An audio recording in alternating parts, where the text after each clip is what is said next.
All right, welcome. Hi, guys. Welcome back to the Discovering Eden podcast. My name is Brandon, And I'm Jonathan. and obviously we're recording in the same shirts as before, but this is quote unquote next week. So, We're recording next double. week. Yeah, we're doing a double recording. So this week it's going to be on service. Ooh. So get ready. I'll serve you up a good one. He started with the puns. It wasn't me this time. Oh man, we need all the help we can get. Anyway, And for that pun, I'm gonna serve you with a court order. oh. I'm sorry. All right, Jacob. If you saw the last episode, you'll get it. I didn't appease you with anything. Here's my phone. I'm good. I don't need your handouts. Anyways, With that, we need prayer. yeah, exactly. We need to rewatch last episode. Just kidding. So typical episode. We'll start with the prayer, get into the bumper. We're rolling. So I'll pray for us this time. Dear Lord, I just thank you for this incredible opportunity to be able to discuss our faith and discuss these words that you placed on our heart and the thoughts that we have regarding them. Lord, I just pray that you guide and lead this conversation in the way that you want it to be, and anything that isn't from you, Lord, falls to the ground and is forgotten. I just pray again for a fruitful discussion. Amen. Man, that was an awkward prayer. I apologize. Oh, trust me, I was far more. Anyway, will I reel in my awkwardness?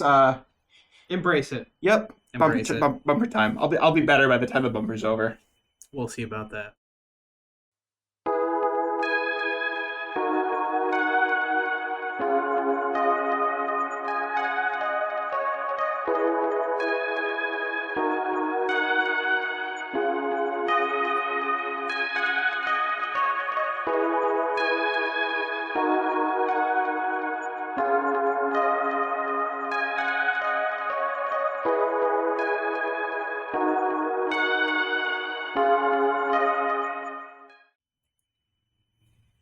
All right.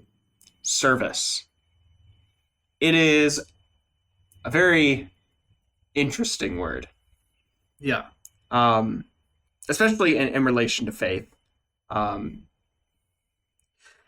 I think I'll go into our definitions with this as well, because I think we all gravitate toward the same idea, 100%. which is good works. Mm-hmm. Like thinking this is what service is. It's good works. But in actuality, I think it's much deeper than that, and I think you would agree. Yeah. Where service is, yes, it's doing these works of good faith, but doing them by putting yourself second, Yeah. putting others first. Yeah. And you almost hit exactly where I was going to go with my definition, which is it's doing good works, but it's doing it from a sacrificial point of view. Using the gifts that God gave you to, disciple, teach, serve others. Again, using the word serve in the definition of service. Nah, come after me.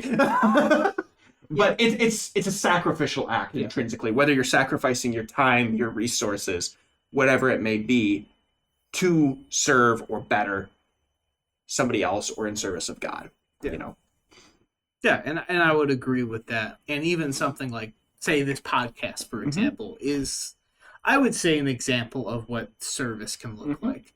Though, obviously, it's not as big and grandiose and fancy like some of the other services that you see, like, oh, let's feed the needy, we'll give shelter for those who are homeless, different things like that. Obviously, those are very good things to do.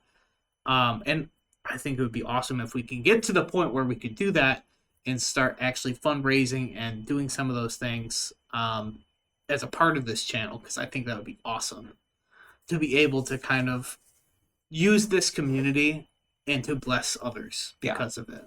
I think would be an awesome outplay for this channel. But that's a long-term dream of mine that I would love to see. Though, obviously, beggars can't be choosers at this state.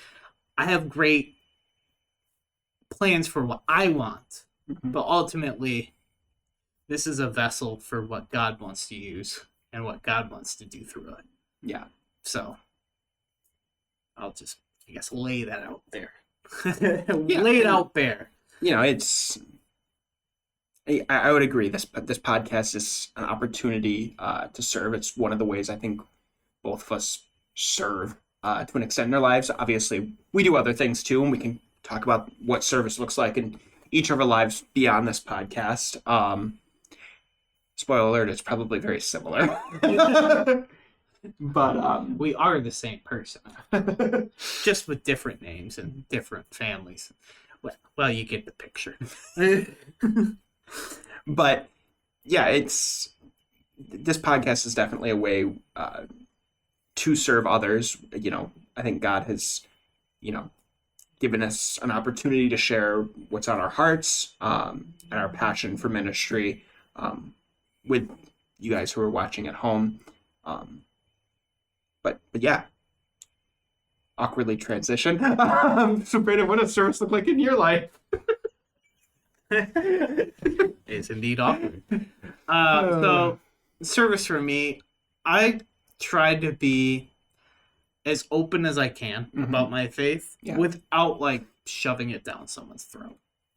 Because at the end of the day, I don't think that's the best way to go about doing things. Probably not. And I even have a story. So I work at a pizza place. Me too. And so, like, coming through the drive-through window, you know, sometimes, you know, we get tips for the workers that are in there, for people that are tipping on their orders. So this person tips, you know, what is it, $1 million card, but with had like the Christian "In God We Trust," but like goes about talking about God on the back. And I'm like, wow, you're glad that I'm the person that was at the window to receive this. Other people may not have been so happy. Yeah. But it's stuff like that. It got me thinking, and I had a kind of a conversation with some of my coworkers that are there as well. I'm like, that to me is just not the way to evangelize or different things like that. I understand why it's there. It's to spark a conversation like I'm doing. But also, I'd like to also issue a challenge, because to me, it's not a very personable way of evangelizing. It's very off-putting a little bit. And I would agree with that. I mean, because it's basically, here's your tip, and then doesn't actually give a tip, but here's a piece of paper that tells you about Jesus. Which, and again, you can understand what it's trying to do, but is it the best way about approaching that conversation? Because really, what you're doing is you're ticking somebody off. Yeah, you know. And I meant to actually bring it in from my car. I forgot it. I do have it in the car because I actually kept it after the fact. I'm like, I'm going to use this for the podcast to talk about it. A little soapbox moment, just because I'm like, and I know we're not talking about evangelism this week, but like proselytizing and doing stuff like that of that nature, I think is something that drives more people away from faith than it does bringing them in. Because if you're trying to force something down someone's throat, well, they're not going to want to partake in it. So when I see that, and obviously some of the people at the workplace know I'm Christian. They know where I stand. But I can have some of those conversations with people because I gained that trust, because I gained that ability to speak with them about it. I'm not forcing anything down anybody's throat. Yeah. I'm not trying to say, Jesus, Jesus, Jesus, Jesus, Jesus, every time I'm working. The one thing I want to be emanating from me is I give off the same light that Jesus does. I want to radiate that same light. It's Jesus by approximation. Yeah, and I think to echo that, I mean, again, you kind of joked about it, but we have very similar stories. Also, I work at a pizza place. And so it is interesting because, I said approximation before. I meant proximity. yeah, but it's a similar situation for me. Everybody kind of knows where I stand with my faith. It's not something I'm going to sit there and, I'm not there to preach. And, I'm not going to talk about it 24/7, but the door is always open. And I think I've made that very clear. And some of the conversations I've had have been very fruitful, and they weren't even conversations I started. It's been with somebody with a coworker who's had a question. I know the one that kind of jumps to my mind is a couple of the guys that I work with. We go golfing, just for fun. And we were at the driving range, and one of the guys just started asking about, church, and he said, what's the word? I guess it's not important, but he said verbatim, verbatim is the word I was looking for. There it goes.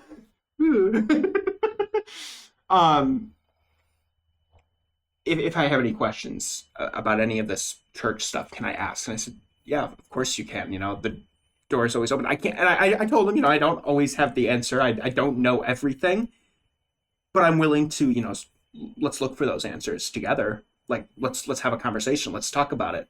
And we've had a couple. It hasn't been a every day or every week even sort of thing, but and you don't expect it to. Yeah. But it's been every once in a while, just tap on the shoulder. Hey, I've got something, and sometimes it's a really deep question. Sometimes it's been a very what does this mean sort of thing. What is communion sort of thing? Oh well, we can talk about that.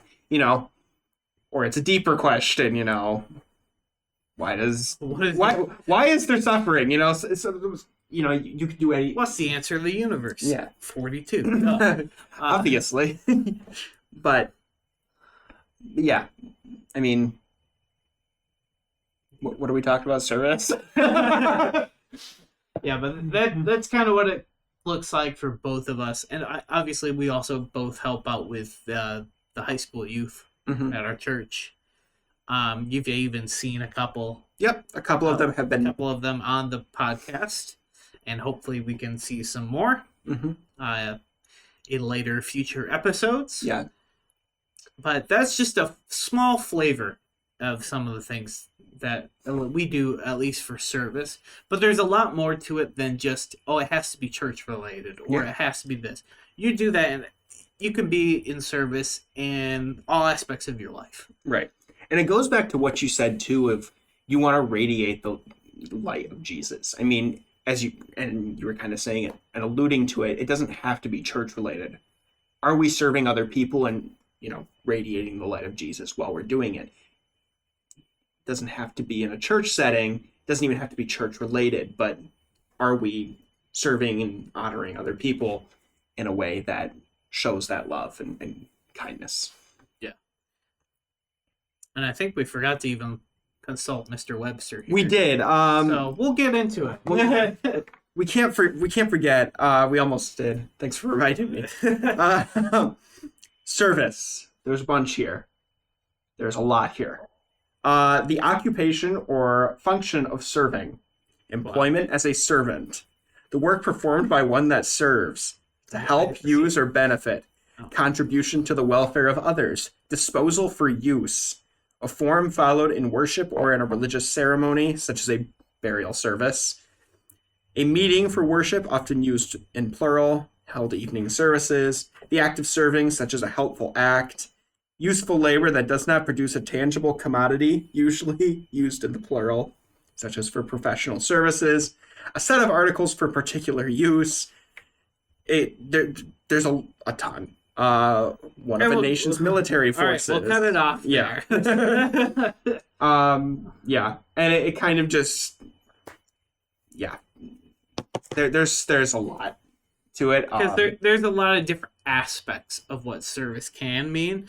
Kind of like what you see a little bit with, like, love, for example. There's different aspects and facets of what love is, relationships are, whatever it may be.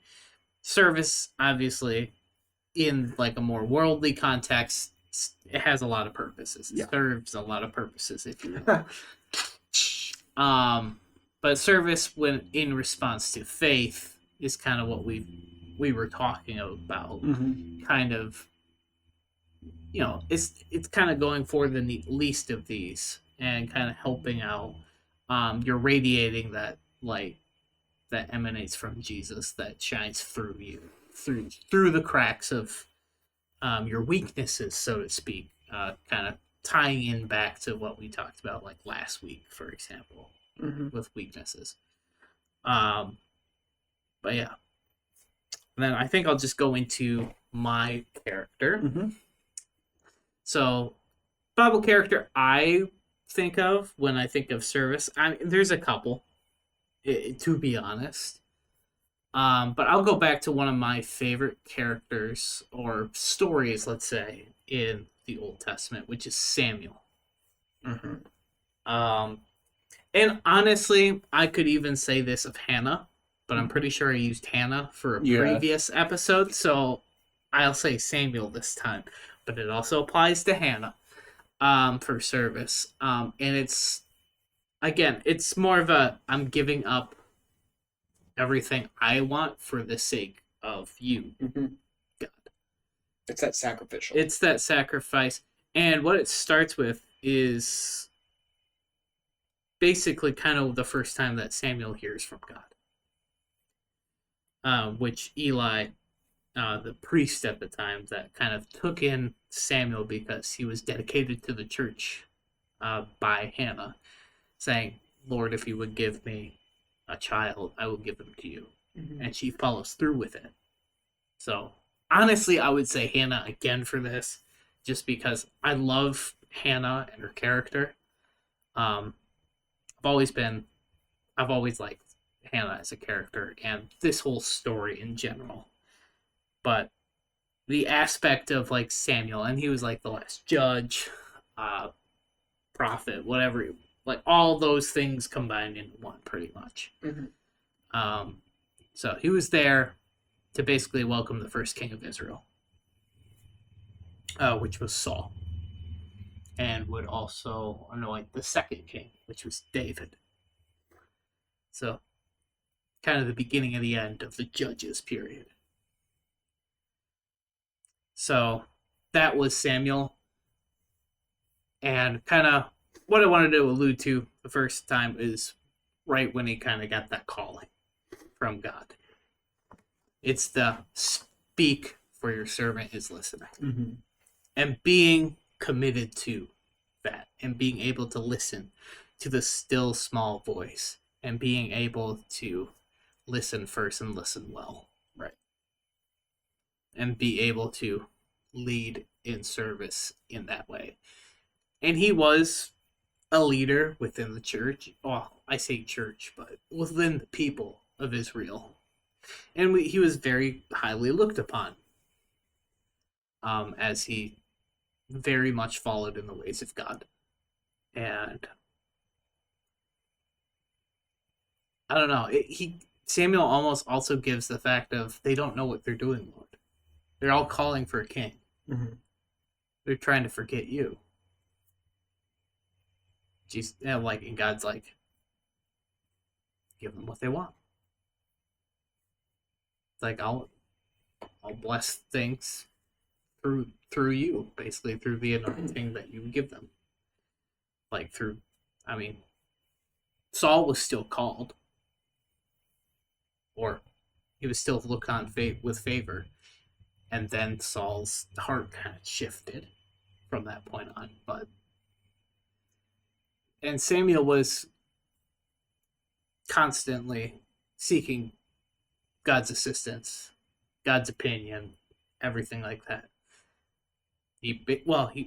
In long story short, he spent his entire life in service to God, which I think is an example of what we should do. Like our life should be spent in service to God. Obviously, it looks a little bit different. Obviously, I'm not a judge nor a prophet of that stature. but there's still things that we can do, and we can still listen to that still small voice, even if it's not necessarily audible. As obviously, there's a lot of people who follow Jesus that have not heard the audible voice of God. Right. And I'm not saying that you will. Me personally, I've heard audibly some things. So it's hard to describe, because is it God? I feel like it is. I also heard angels and stuff like that. Everything. There's one really big experience that I had when I was in college, and I couldn't help. I was like almost in this state of like half awake, half asleep. Mm-hmm. That's what it felt like. But I like pinched myself because I'm like, I'm not dreaming. I can still feel it. Yeah. Where I heard everything, like lights and everything. It's like basically I was in a cabin. So it's like the cabin was stripped away and there's like the ladder. Right. Kind of like Stairways to Heaven, like Jacob's Ladder. Mm-hmm. That's what it looked like. Like booming voice, all that kind of stuff that you would think of seeing in that. I'm not saying everybody's going to have that kind of experience. And like it's the awe of God and different things. I'm like, I understand what that feels like now, because my face was glued to the floor. Like I could not lift myself up. Right. Like I just saw the ladder and then boom. Like it's crazy, and then everything kind of dissipated. And then I saw the cabin like roof again. And I was up, I'm like, get out of the cabin, like taking a double take. I'm like, what on earth just happened? Like that kind of thing. Obviously, not everybody's going to have that experience. And I'm probably just running my mouth at this point. But I kind of lost the script. So anyway, moving on. Who's your person? So I went with, again, an unnamed person. There seems to be a trend with me. But it's an example from the book of Mark. And it, for me, leans heavily into that sacrificial aspect of what service looks like. And so it's from Mark chapter 12, 41 through 44. And I'll just read it. Jesus sat down opposite the place where the offerings were put and watched the crowd putting their money into the temple treasury. Many rich people threw in large amounts, but a poor widow came and put in 2 very small copper coins, worth only a few cents. Calling his disciples to him, Jesus said, "Truly I tell you, this poor widow has put more into the treasury than all the others. They all gave out of their wealth, but she, out of her poverty, put in everything, all she had to live on." And it reminds me so much of, like I said earlier, the sacrificial aspect of what serving looks like, and how serving is different. And it's not just, oh, I'm gonna serve at church. It could be, I'm giving my resources to someone. In this case, she was giving it to the temple. But it was all she had. It was a genuine sacrifice. It was a heartfelt sacrifice, and I think that's what serving, at least from a genuine servitude, looks like. It's when maybe it is all you have in the moment, whether that's your resources or your energy, or sometimes I think even back to sometimes Sunday nights.